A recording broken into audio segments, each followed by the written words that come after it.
Wassalatu wassalamu ala sayyidina Rasulillah wa ala alihi wa sahbihi wa mawalah ma ba'd. Hadirin hadirat yang dimuliakan Allah Subhanahu wa taala, beruntung kita pada kesempatan di malam hari ini berkumpul bersama mendengarkan nasihat dari para ulama kita, berkhusus dari tetamu kita Syekh Adnan yang datang dari Madinah Rasul, Madinah Nabi Muhammad sallallahu alaihi wasallam. Yang mana beliau memulai ceramahnya, memulai memberikan nasihat kepada kita diawali dengan hamdalah dan juga diikuti dengan salawat kepada Nabi besar Muhammad sallallahu alaihi wasallam. Kemudian beliau pun membawakan 3 ayat suci Al-Qur'an. Yang pertama Allah berfirman, "Inna nahnu nazzalna dzikra wa inna lahu lahafizun." Sesungguhnya kamilah yang menurunkan Al-Qur'an dan kamilah yang akan menjaganya, kata Allah Subhanahu wa taala. Kemudian membawakan ayat kedua, "Inna yakhshallaha min ibadihil ulama." Sesungguhnya orang-orang yang hanya takut kepada Allah, mereka adalah hanya para ulama-ulama Allah Subhanahu wa taala. Kemudian membawakan ayat suci yang ketiga, Allah berfirman, "Ya ayyuhalladzina amanu taqullaha wa kunu ma'as-shadiqin." Hai orang-orang beriman, bertakwalah kalian kepada Allah dan selalulah kalian bersama orang-orang yang shadiqin, orang-orang yang jujur untuk mendapatkan keridhaan Allah Subhanahu wa taala. Maka di sini beliau ingin membahas daripada ketiga ayat tersebut yang mana semuanya saling berkaitan. Khususnya yang berkaitan dengan majelis kita saat ini memperingati haul seorang ulama besar Syekh Zainuddin yang insya Allah diangkat derajatnya oleh Allah Subhanahu wa taala. Sesungguhnya dalam ayat suci yang pertama, lihatlah sesungguhnya Allah Subhanahu wa taala menurunkan Al-Qur'an dan Allah pula yang akan menjaganya. Bagaimana Allah menjaga Al-Qur'an hingga saat ini bisa kita rasakan nikmatnya. Bahkan Al-Qur'an bahkan tetap ada dan agama ini bahkan tetap ada hingga nanti akhir zaman pada hari kiamat. Lalu ketahuilah siapa yang menjaga agama tersebut, maka Allah lah yang memilih para ulama-ulamanya, orang-orang daripada umat Nabi besar Muhammad sallallahu alaihi wasallam, yang mana umat-umat terdahulu sebelum umat Nabi Muhammad mereka menghilangkan agamanya, menelantarkan agamanya. Maka khusus agama kita, agama Nabi Muhammad sallallahu alaihi wasallam, Allah utus para ulama yang mereka adalah kelompok pertama yang menjaga agama ini, adalah para sahabat-sahabatnya Nabi Muhammad sallallahu alaihi wasallam. Mereka menjaga ini agama dengan benar dan disampaikan kepada para tabi'in dan selanjutnya. Itu mereka menyampaikan ilmu agama yang didapatkan dari Nabi Muhammad. Bukan hanya ilmu yang disampaikan kepada para tabi'in, tapi mereka juga menyampaikan akhlaknya Nabi Muhammad, sifatnya Nabi Muhammad, dan kebagusan sifatnya Rasulullah. Hingga saat ini ajaran tersebut pun berkembang dan pindah dari satu zaman ke zaman berikutnya, sehingga terjagalah agama dan kita rasakan saat ini adalah abad. Kemudian sebagaimana Allah Subhanahu Nabi Muhammad sallallahu alaihi wasallam bersabda di dalam hadisnya, Rasul menyatakan, "Al-ulama warathatul anbiya, innamal ulama la yuwarithu dinaran wala dirhaman, wa innama yuwarithul ilm." Dijelaskan di dalam hadis, sesungguhnya para ulama adalah pewarisnya Nabi Muhammad sallallahu alaihi wasallam, yang mana Nabi tidak pernah mewariskan emas dan perak. Yang diwariskan oleh Rasulullah adalah ilmu, dan itu yang diambil oleh para sahabat ditularkan kepada para tabi'in, ditularkan pada tabi'in, yang mana mereka adalah pewaris sejatinya Nabi Muhammad sallallahu alaihi wasallam. Hakata, tapi perlu kita pahami saudara sekalian, berarti ilmu yang sesuai dengan ajaran Nabi Muhammad ini akan didapatkan jikalau kita mau duduk di hadapan para ulama, mengambil langsung dari para ulama, duduk di hadapan mereka. Dan ilmu yang bagaimana? Ilmu yang bermanfaat, itu adalah ilmu yang membawa kita mendekatkan diri kepada Allah. Bukan ilmu yang tidak bermanfaat. Sebab ada ilmu yang tidak bermanfaat, saudara sekalian. Sebagaimana Nabi Muhammad sallallahu alaihi wasallam kadang-kadang berdoa kepada Allah Subhanahu wa taala. Nabi menyatakan, "Allahumma inni a'udzubika min ilmin la yanfa'." Ya Allah, aku berlindung kepadamu daripada ilmu yang tidak ada manfaatnya, ilmu yang tidak memberikan manfaat. Ini adalah doanya Nabi Muhammad sallallahu alaihi wasallam. Jadi oleh karena itu saudara sekalian, orang-orang yang memiliki ilmu yang bermanfaat ini, maka mereka adalah orang-orang muttaqin, orang-orang yang bertakwa kepada Allah Subhanahu wa taala. Mereka adalah kaum salihin, para aulia, orang-orang yang dekat dengan Allah. Sebagaimana Allah nyatakan di dalam Al-Qur'an, mereka adalah orang-orang yang dinyatakan yang takut kepada Allah sebagaimana firman Allah ya pada ayat yang kedua tadi, innama yakhshallaha min ibadihil ulama. Sesungguhnya orang-orang yang takut kepada Allah hanyalah mereka para ulama yang memiliki ilmu yang bermanfaat, saudara sekalian. Dan juga lihat pada ayat ketiga, Allah menyatakan, ya ayyuhalladzina amanu taqullaha wa kunu ma'as shadiqin. Hai orang-orang yang beriman, bertakwalah kalian kepada Allah dan lazimkanlah duduk di hadapan orang-orang shadiqin, duduk di hadapan para auliyaus shalihin, duduk di hadapan para ulama wal amilin, duduk dengan orang-orang pewarisnya Nabi Muhammad sallallahu alaihi wasallam. Mereka lah pewaris-pewaris Rasulullah ini adalah ahlul haq, orang-orang yang berjalan pada jalannya Nabi Muhammad sallallahu alaihi wasallam, sebab sifat mereka adalah takwa kepada Allah Subhanahu wa taala. Jadi intinya, kalau ingin mendapatkan ilmu yang bermanfaat, syaratnya saudara sekalian adalah ma'iyah, suhbah, duduk di hadapan para ulama, duduk di hadapan kaum salihin, sehingga kita pun mendapatkan gelar takwa di sisi Allah Subhanahu wa taala. Sebagaimana dalam ayat itu bisa kita pahami bahwasanya sifat takwa dan sifat takut kepada Allah Subhanahu wa taala bisa diraih kalau kita memiliki sifat ma'iyah dan suhbah. Ma'iyah dan suhbah ini adalah dua syarat agar kita bisa mendapatkan kesempurnaan ilmu yang mulia di sisi Allah Subhanahu wa taala. Maka oleh karena itu hadirin, Allah memilih dari sebagian banyak umat manusia ini, dipilih oleh Allah Subhanahu wa taala sebagian. Mereka adalah para ulama yang memiliki sifat takwa, mereka adalah para auliyaus shalihin, dan di antara mereka yang dipilih oleh Allah adalah sahibul qaul Syekh Zainuddin, yang mana beliau salah satu termasuk ulama al-amilin, wali min auliyaillah, min kumatul warathin Nabi Muhammad sallallahu alaihi wasallam. Beliau ini memiliki nasab keilmuan yang bersambung kepada a'immah di Mekah sana. Beliau berguru daripada Ma'had As-Saulatiyah, yang mana beliau mendapatkan ilmu yang bermanfaat dari para ulama al-amilin. Dengan cara apa? Murafaqah, melazimkan para ulama, mudawamah, duduk di hadapan para guru-gurunya, berkhidmah kepada para ulama-ulama tersebut. Maka ketika dia mengambil ilmu dengan cara seperti ini, didapatkan kesempurnaan ilmu dan dibarengi dengan takwa dan ikhlas kepada Allah Subhanahu wa taala. Bahkan Syekh Adnan bilang, saya pernah mendengar salah satu nasihat Syekh Zainuddin yang saya dengarkan dari kaset, yang mana kata beliau, saya ini tidak mengerti bahasa Indonesia. Ketika mendengarkan nasihat tersebut, saya tanya kepada guru-guru kami yang ada di sekitar sini, apa ucapan Syekh Zainuddin? Maka dijelaskan, Syekh Zainuddin pernah menyatakan, aku memiliki guru yang begitu banyak, tapi ketahuilah, guruku dalam segi ketakwaan kepada Allah adalah Syekh Hasan Masad, yang adalah guru yang begitu besar kedudukannya di sisi Allah Subhanahu wa taala. Aku belajar takwa dari beliau, sedangkan aku belajar ikhlas dari Syekh Amin Qutbi radhiyallahu anhu wa ardahuma. Yang mana kedua ulama ini, Syekh Hasan Masad dan juga Syekh Amin Qutbi, saudara sekalian, ibarat bagaikan gunung yang kokoh dalam segi keilmuan dan akhlak yang luar biasa di negeri Mekah dan kota Madinah. Semua ulama mengakuinya. Bahkan banyak ulama-ulama Indonesia ini berguru kepada kedua orang ini, saudara sekalian. Ulama yang besar, yang mana perhatikan ucapan beliau, aku berguru dari segi takwa kepada Syekh Hasan dan belajar ilmu ikhlas dari Syekh Amin Qutbi. Maka lihat, berarti beliau Syekh Zainuddin duduk di kota Mekah untuk menimba ilmu agama Allah. Lihat, bukan hanya ilmu saja yang diambil, tapi beliau pun juga belajar takwa pada Allah.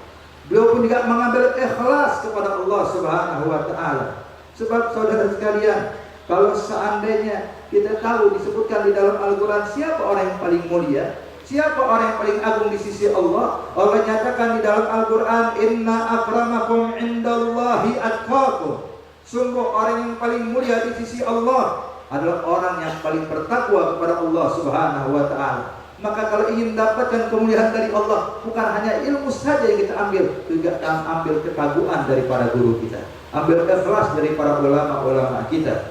Dan juga kita ketahui saudara sekalian, bahwa si beliau mengambil ilmu dari masdar, dari intinya, mengambil ilmu dari ulama-ulama yang benar-benar bersambung sanadnya kepada Nabi Muhammad SAW, Yang mana kedua ulama ini, Syekh Hasan Massad, begitu juga Syekh Amin Qutbi, adalah kedua ulama yang diakui oleh para auliya salihin, ulama yang diakui oleh para ulama ul amilin, sehingga para ulama ul haramain mengagumi dan mengakui keilmuan kedua orang ini. Bahkan dinyatakan dua orang ini bagaikan gunung yang kokoh yang berada di kota Mekah, gunung keilmuan, saudara sekalian. Kemudian juga kita bisa lihat dari mana mereka bisa mengakui kalau Syekh Hasan Massad juga Syekh Amin Qutbi adalah orang besar. Itu kita yakini ketika kita melihat orang-orang yang di sekitarnya dan ulama-ulama yang ada di sekitarnya mengakui tentang keagungan kedudukan mereka berdua di hadapan Allah Subhanahu wa taala.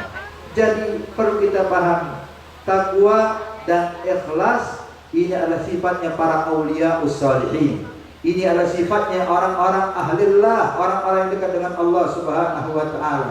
Sedangkan ilmu yang tidak ada manfaatnya atau ilmu yang tidak memberikan manfaat, ini sebagaimana disebutkan dan disinggung oleh Nabi Muhammad SAW. Di dalam hadis kata Rasulullah, ada 3 golongan yang bakal diazab dalam api neraka Allah sebelum penyembah berhala masuk ke dalam api neraka Allah. 3 kelompok kata Nabi. Siapa 3 orang ini? Yang pertama kata Rasulullah adalah orang yang membaca Al-Quran, orang yang mengerti daripada Al-Quran, yang mengajarkan makna dan daripada isi daripada Al-Quran. Kata Rasulullah, ini orang pertama. Ketika berdiri di hadapan Allah, Allah bertanya, "Mada amil, hei hambaku, apa yang kau lakukan sewaktu hidup di dalam dunia?" Maka orang ini mengatakan, "Ya Rabb, aku pelajari Al-Quran dan aku ajari Al-Quran kepada orang-orang lain." Maka Allah mengatakan, "Kadzabta, engkau telah berdusta hambaku. Engkau mengajarkan Al-Quran bukan karena untuk memuliakan daripada Al-Quran, tapi engkau mengajarkan Al-Quran biar dibilang kalau engkau ini adalah orang ahli yang paham tentang Al-Quran, maka tempatmu bukan di surgaku tapi di nerakaku," kata Allah. Datang kelompok kedua. Ketika berdiri di hadapan Allah, Allah pun bertanya, "Wa madza amil?" Apa yang kau lakukan sewaktu hidup di dalam dunia? Maka orang kedua ini mengatakan, "Ya Rabb, anfaqtu mali fi sabilik." Aku infakkan hartaku di jalanmu ya Allah.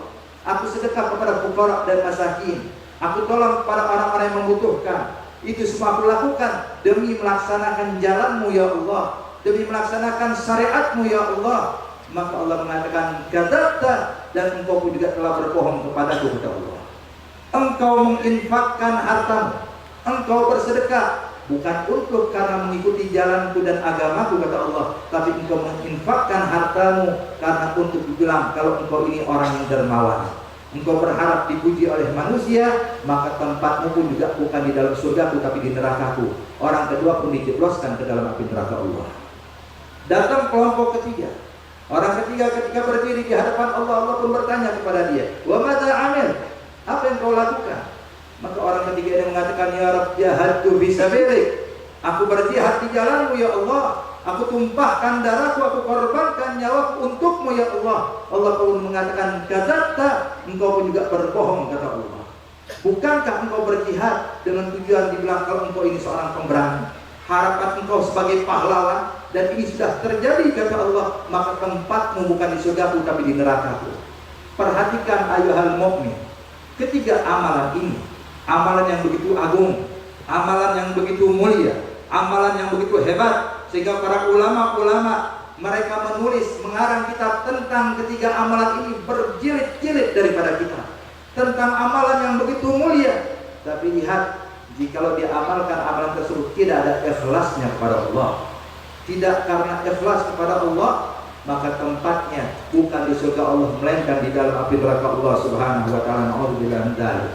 Maka ini sahibul haul yang kita hadiri saat ini, Syekh Zainuddin, saudara sekalian, lihat apa ucapan beliau tadi. Saya mengambil ilmu taqwa dari guru Syekh Hasan, dan juga mengambil ilmu tentang ikhlas dari guru Syekh Amin Qutbi. Berarti beliau meyakini tersebut dan beliau menimba ilmu taqwa dan ikhlas atas pengakuannya, dan ternyata bukan hanya pengakuan pribadinya, guru-gurunya pun juga mengakui beliau. Guru-gurunya juga mengatakan bahwa beliau ini mengambil ilmu bukan hanya ilmu, tapi juga taqwa dan ikhlas kepada Allah Subhanahu wa taala. Sebagaimana salah satu ulama guru beliau menyatakan kala itu pernah Saulatiyah ini ketika ada orang-orang yang berusaha mengganggunya, sehingga mulai kurang minat orang-orang belajar di tempat tersebut, mulai berkurang murid-muridnya.